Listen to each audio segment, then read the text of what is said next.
యాకోబు వ్రాసిన పత్రిక 1వ అధ్యాయము.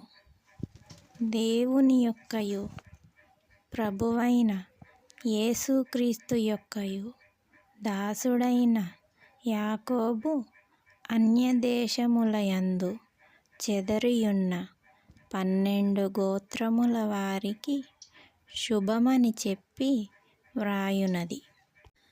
నా సహోదరులారా, మీ విశ్వాసమునకు కలుగు పరీక్ష ఓర్పును పుట్టించునని ఎరిగి, మీరు నానా విధములైన శోధనలలో పడునప్పుడు అది మహానందమని ఎంచుకొనుడి.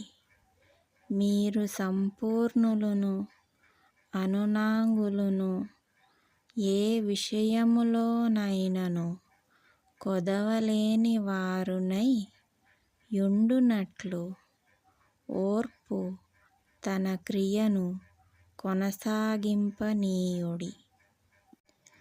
మీలో ఎవనికైనను జ్ఞానము కొదవగా ఉన్న ఎడల అతడు దేవుని అడుగవలెను, అప్పుడది అతనికి అనుగ్రహింపబడును.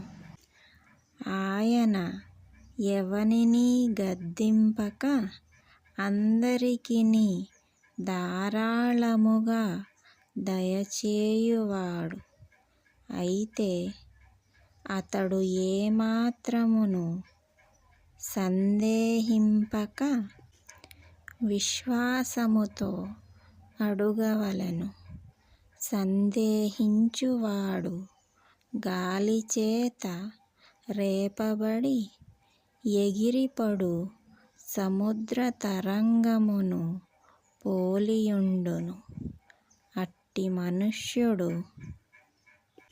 ద్విమనస్కుడై తన సమస్త మార్గములయందు అస్థిరుడు గనుక ప్రభువు వలన తనకేమైనను దొరుకునని తలంచుకొనరాదు.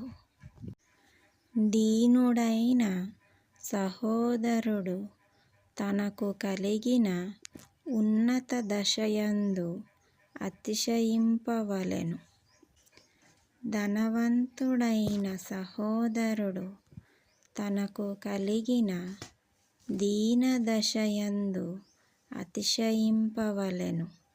ఏలయనగా ఇతడు గడ్డిపువ్వు వలె గతించిపోవును. సూర్యుడుదయించి వడగాలి కొట్టి గడ్డిని మార్చివేయగా దాని పువ్వు రాలును, దాని స్వరూప సౌందర్యమును నశించును. అలాగే ధనవంతుడును తన ప్రయత్నములలో వాడిపోవును. శోధన సహించువాడు ధన్యుడు. అతడు శోధనకు నిలిచిన వాడై ప్రభువు తన్ను ప్రేమించు వారికి వాగ్దానము చేసిన జీవ కిరీటము పొందును. దేవుడు కీడు విషయమై శోధింపబడనేరడు. ఆయన ఎవనిని శోధింపడు గనుక ఎవడైనను శోధింపబడినప్పుడు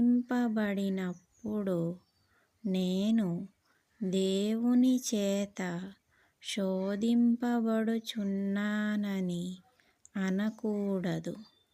ప్రతి వాడును తన స్వకీయమైన దురాశ చేత ఈడ్వబడి మరులు కొల్పబడిన వాడై శోధింపబడును.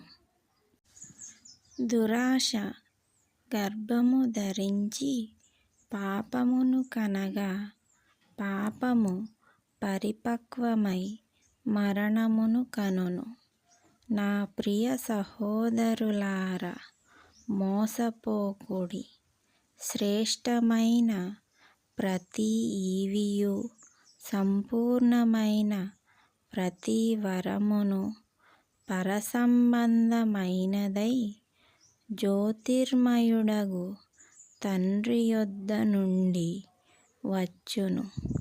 ఆయన యందు ఏ చంచలత్వమైనను గమనాగమనముల వలన కలుగు ఏ ఛాయయైనను లేదు. ఆయన తాను సృష్టించిన వాటిలో మనము ప్రథమ ఫలముగా ఉండునట్లు సత్యవాక్యము వలన మనలను తన సంకల్ప ప్రకారము కనెను. నా ప్రియ సహోదరులారా, మీరీ సంగతి ఎరుగుదురు గనుక ప్రతి మనుష్యుడు వినుటకు వేగిరపడువాడును, మాటలాడుటకు నిదానించువాడును, కోపించుటకు నిదానించువాడునై యుండవలెను. ఎందుకనగా నరుని కోపము దేవుని నీతిని నెరవేర్చదు. అందుచేత సమస్త కల్మషమును, విర్రవీగుచున్న దుష్టత్వమును మాని లోపల నాటబడి మీ ఆత్మలను రక్షించుటకు శక్తిగల వాక్యమును సాత్వికముతో అంగీకరించుడి.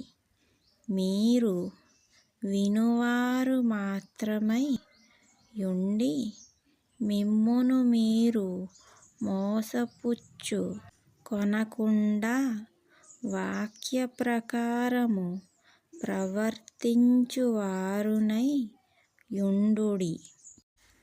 ఎవడైనను వాక్యమును వినువాడై యుండి దాని ప్రకారము ప్రవర్తింపని వాడైతే వాడు అద్దములో తన సహజ ముఖమును చూచుకొను మనుష్యుని పోలియున్నాడు. వాడు తన్ను చూచుకొని అవతలికి పోయి తానెట్టివాడో వెంటనే మరచిపోవును గదా. అయితే స్వాతంత్ర్యము నిచ్చు సంపూర్ణమైన నియమములో తేరిచూచి నిలుకడగా ఉండువాడెవడో వాడు విని మరచువాడు కాక క్రియను చేయువాడై యుండి తన క్రియలో ధన్యుడగును. ఎవడైనను నోటికి కళ్ళెము పెట్టుకొనక తన హృదయమును మోసపరచుకొనుచు భక్తిగల వాడనని అనుకొనిన ఎడల వాని భక్తి వ్యర్థమే. తండ్రియైన దేవుని ఎదుట పవిత్రమును నిష్కళంకమునైన భక్తి ఏదనగా దిక్కులేని పిల్లలను, విధవరాండ్లను వారి ఇబ్బందిలో పరామర్శించుటయు, ఇహలోక మాలిన్యము తనకంటకుండా తన్ను తాను కాపాడుకొనుటయునే.